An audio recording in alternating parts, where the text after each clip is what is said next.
So first, I combine exercise B, C, D, and G together. Okay, I combine 4 exercises together because those 4 exercises talking about 4 different rules. Okay, it's talking about 4 different rules. So I put all these rules in the table. Anti-differentiation or simply integration is the process of determining a function that has a known derivative. So now is we know the derivative and we're trying to find the integration.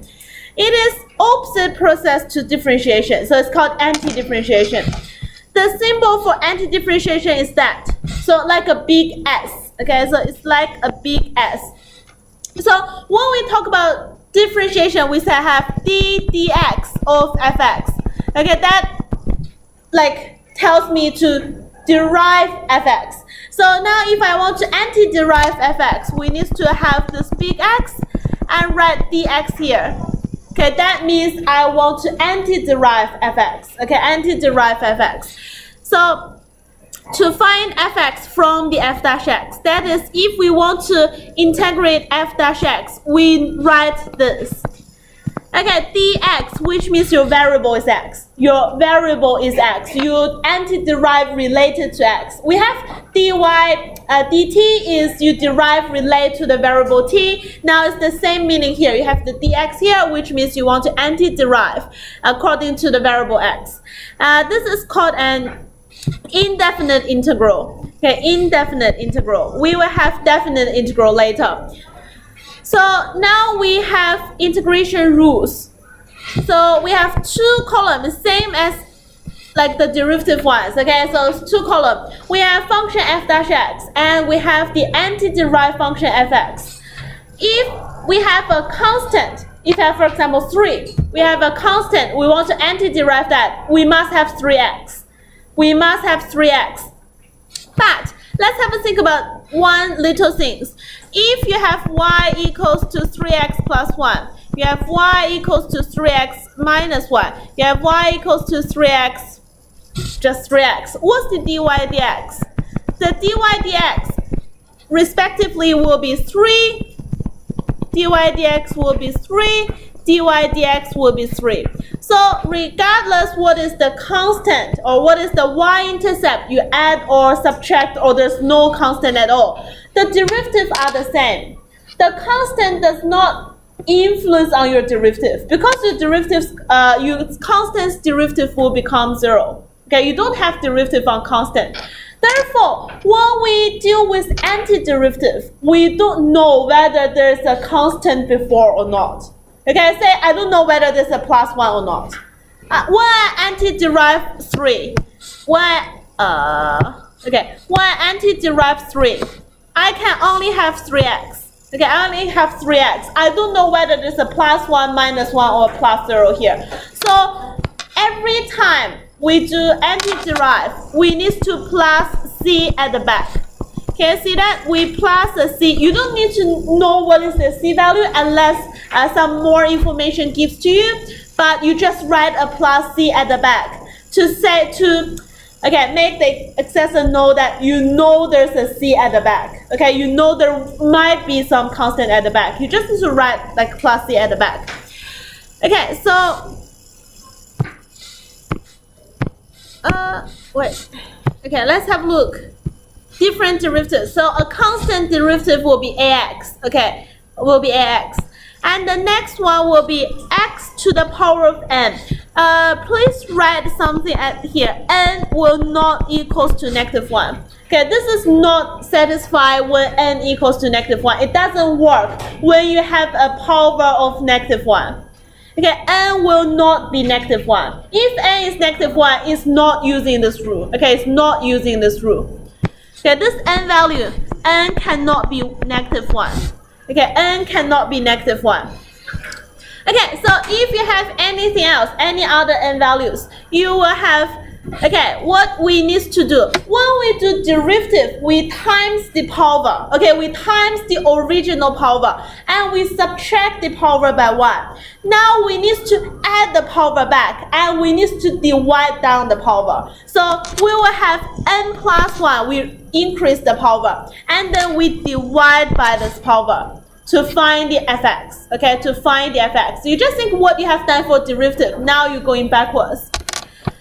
Okay, when you have a constant in the front, doesn't matter, you just still have the a there, it will be same as derivative, the a value still stay there, you don't need to do much about it. Okay, the most important one I think will be this. Because students always forget to divide by the a. So you have ax plus b to the power of n. Okay, let's have a think about that. You have y equals to 2x plus 1 to the power of 3.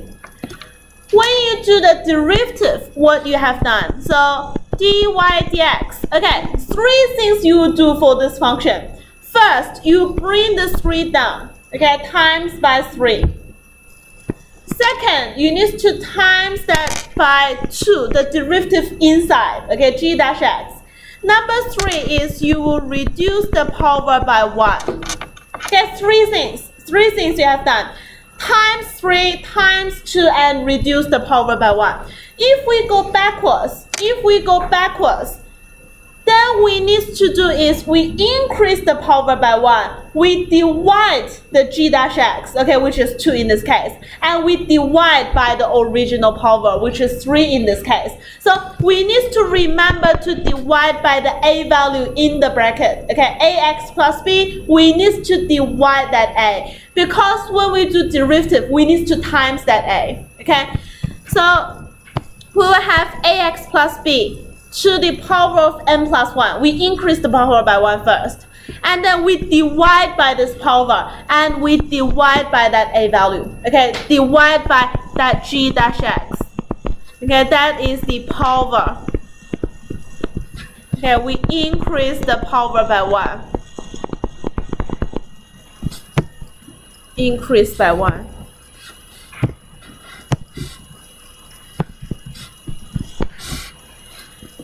Okay, that's the linear to the power of n. Okay, ax plus b to the power of n, and we have exponential. Exponential. The power is a linear. Okay, the power is a linear. Think about exponential. When we do derivative, again, when y equals to e to the power of 3x minus 1, when we do the derivative will be 3 times e to the power of 3x minus 1. We will do the g dash x. Okay, we'll find g dash x. We times g dash x. And then we still have the same component at whatever you have before. Okay, it will be exactly the same. Still exponential to the power of 3x minus 1. So now when you do antiderive, what you have here, it will still be here. Okay, it will be the same. Then you times g dash x. Now you need to divide by g dash x. Okay, you need to divide by g dash x. So therefore, we have ax plus b. Now we have 1 over a. We need to divide by g dash x. So a is g dash x. And you still have the same as before. Okay, so exponential ax plus b. Okay, in your fx, in your f dash x, you always have exponential ax to the power of ax plus b. That's exponential. And for sine, cosine, and second, we have sine ax plus b. Okay, so think about sine. Whose derivative is sine? So if you have y equals to cos x, dy dx will be negative sine x. Dy dx will be negative sine x. Okay, when go derivative, cos go to sine will be negative.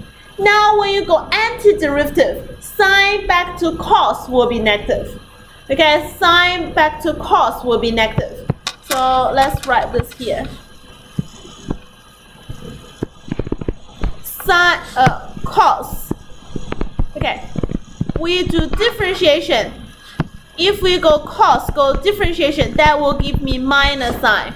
And now if I have sine and I go antidiff, that will give me negative cos. Okay, that will give me negative cos.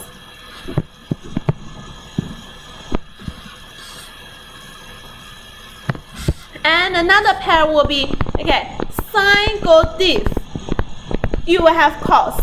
Therefore, cos go anti-diff will give you positive sign as well. Okay, so sine will anti-differentiate sine, you will have negative cos. Anti-differentiate cos, you will have positive sign. Okay, it's completely reversed. Okay, it's not the same as when you do differentiation. When you do differentiation, sine differentiate to cos. Cos differentiate to negative sign. Now when you go backwards, anti-derived cos will give you positive sign. Anti-derived sine will give you negative cos. Okay, just need to make this clear. We'll do some examples. And if you have a linear inside, you need to divide by the g dash x. So you will divide by a. Okay, 1 over a. So you divide by 1 over a. So cos will be the same, negative. Oh, I have a mistake here. We need to change it. So sine will go for negative cos. Cos will for positive sine. Okay, the second row will be a plus. The second row will be a plus. I keep forgetting to change that back. That will be a plus. Everyone needs to change it. This column, second row, okay, cos ax plus b will go for positive 1 over a sine ax plus b. Okay, so positive. Cos will go for positive sine. Second square will go back to tangent. Okay, tangent's derivative is second square, then second square will go back to tangent.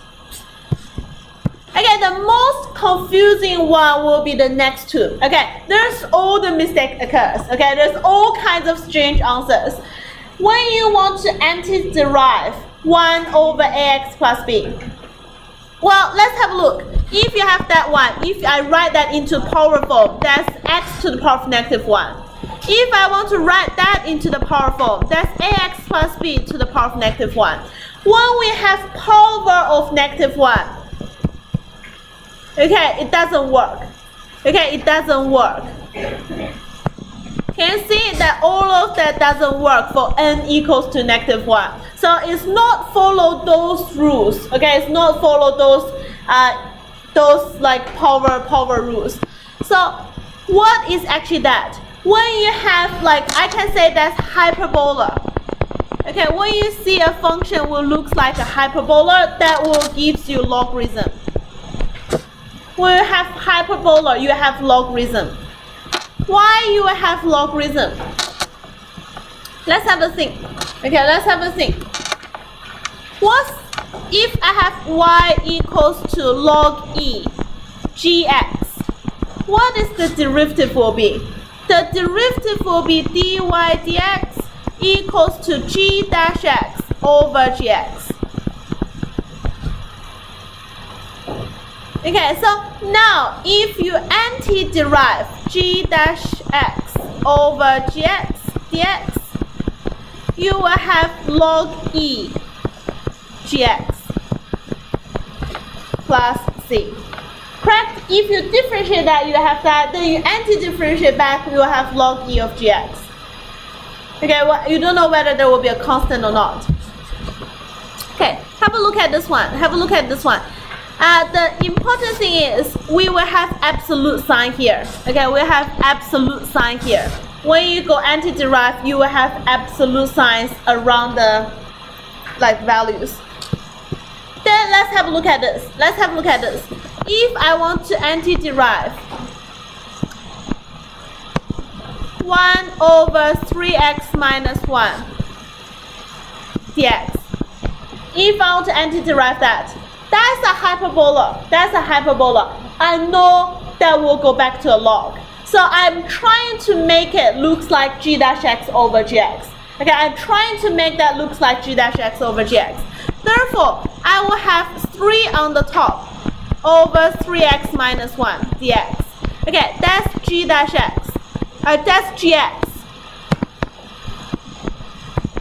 That's gx. That's g dash x. Okay, gx is 3x minus 1. G dash x will be 3.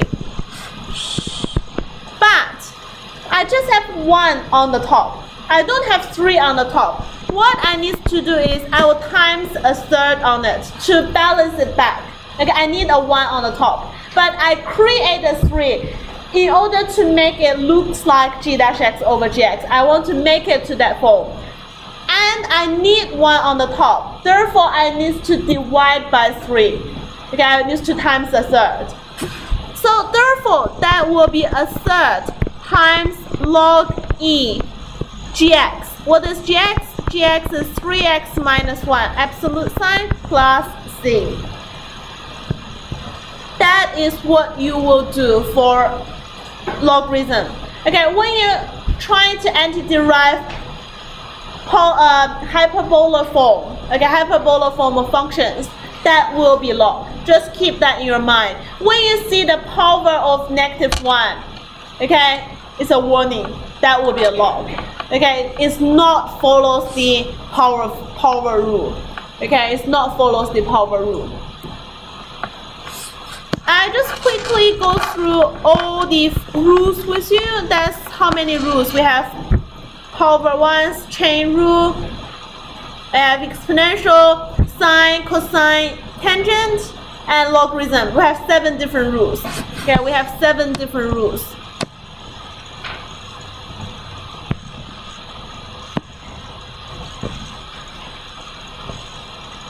Okay, and the next line says that plus c is very important. When you go antiderive, the plus c is very important. If the question requires you to find the antiderivative of that, the answer must include c. If it says just an antiderivative of that, the answer you don't need to write it with c. Because if I ask for an antiderivative, that will mean 1 is enough. Any fx satisfy this derivative will be alright. Therefore, I don't need to plus that c. We can treat the constant as 0.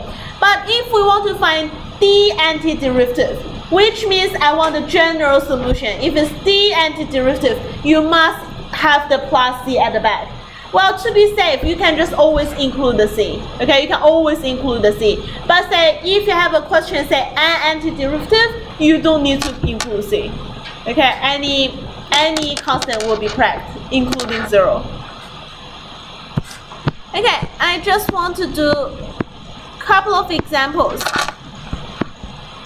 We definitely can't finish all of that, but I will do example 1a. Okay, 3x minus 5 plus 2 over 3x cubed.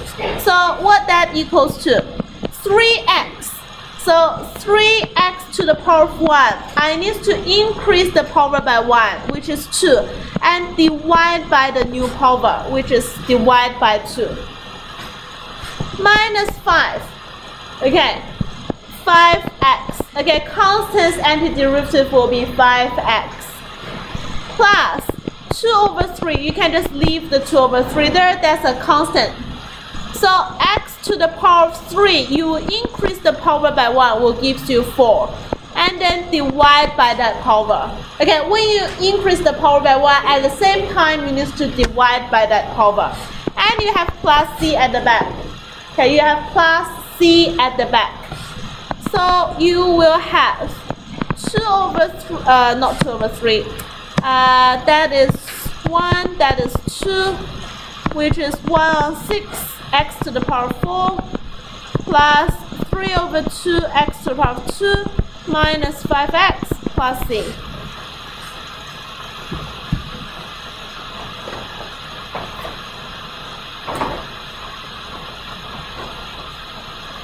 Okay, that's the power rule. Okay, that's the top 2 lines. Okay, antiderive a constant and antiderive first 3 lines. Antiderive constant, antiderive x to the power of n, antiderive a times x to the power of n. Okay, that's the first 3 rules. Remember the plus c. Okay, you must have the plus c. Okay, have a look at the next one. Can you see that's a hyperbola? Okay, if that's a hyperbola, that will become a log e. Okay, the antiderive must be a log e. Now, you know that is a log e. Therefore, we will try to make it looks like the g dash x over gx form. So what is the g dash x? So gx is 1 minus 4x. Then the g dash x will be minus 4. Okay, that is g dash x over gx. But what you actually need on the top is a 3. So you have 3 over minus 4 in the front. Okay, to balance it. Okay, I want a 3, but actually I write a minus 4. I need a minus 4 on the top. Therefore, if I balance it, I need to divide by the negative 4 and times the 3 back. Okay, times the 3 back.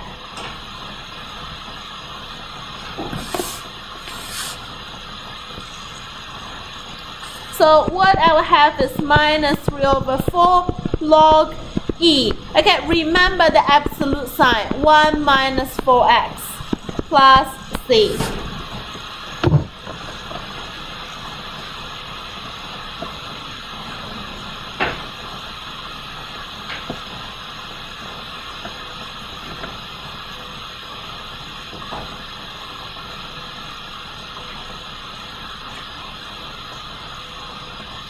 Okay, that's logarithm. That's the last 2 lines. Okay, that's the last 2 rules for log. Okay, let's have a look at C. Okay, anytime you see square root, cube root, root of 4th power or something like that, I will write it into power form. I will write it into power form. So I will integral of that 4x minus 7 to the power of half dx.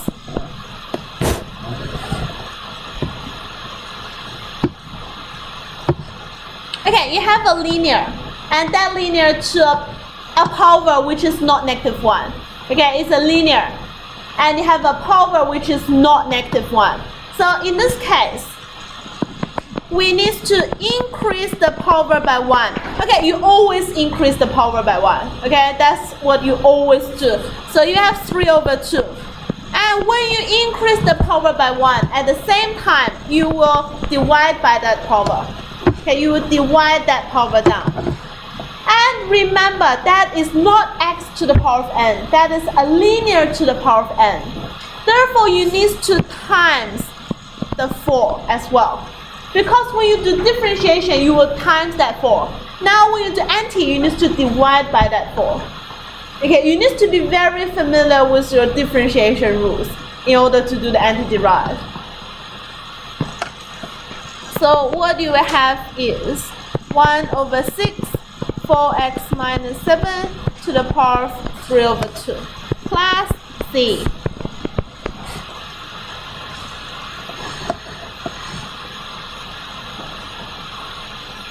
So if you want to know whether you do it correctly or not, you just derive the thing you just get and to see whether you get the function at the beginning.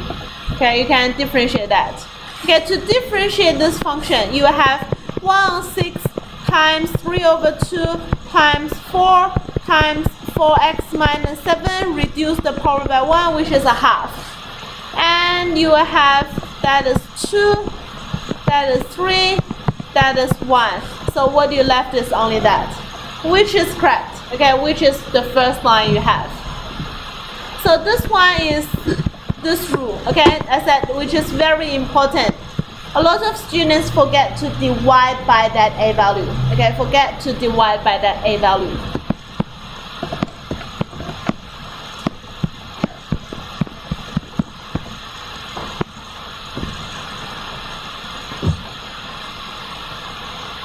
Okay, for the next one.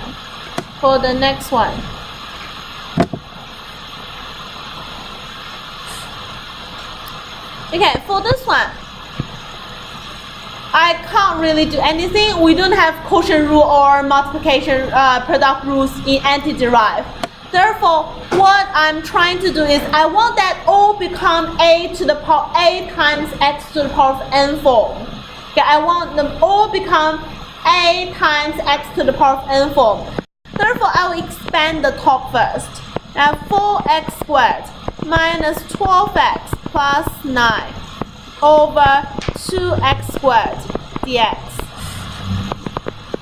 then I will have 2 minus 6x to the power of negative 1 plus 9x to the power of negative 2 dx.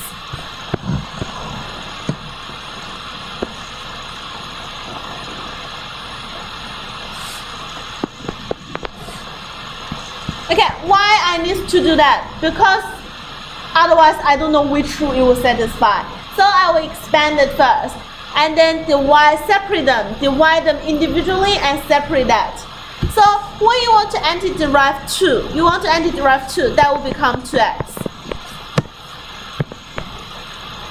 When you want to derive negative 6x to the power of negative 1, okay, power is negative 1, that will be log. Okay, you won't have any, the rule will not same as the power form. That will be the log. So minus 6 log e absolute x plus 9 times x to the power of minus 1. Increase the power by 1 and decrease by that power.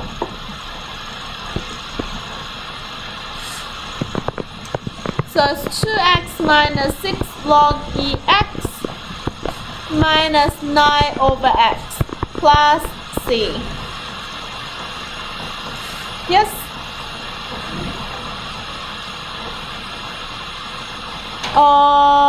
Yes, it's 9 on 2.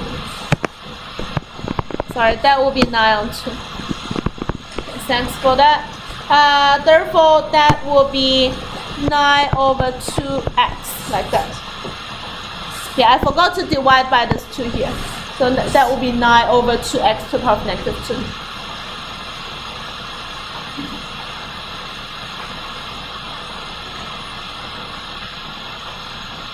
Okay, that's a combination of log and power.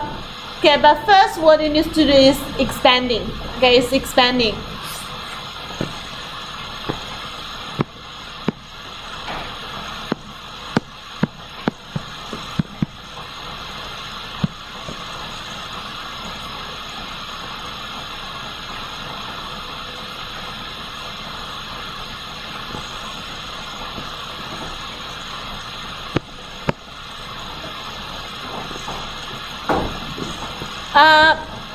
Okay, for question G, I want you to move your bracket to here. Okay, not there. Sign. Okay, there's no bracket for here. Okay, change it's sin 3x and plus 18 over 25 minus 16x. Okay, so I don't need that bracket.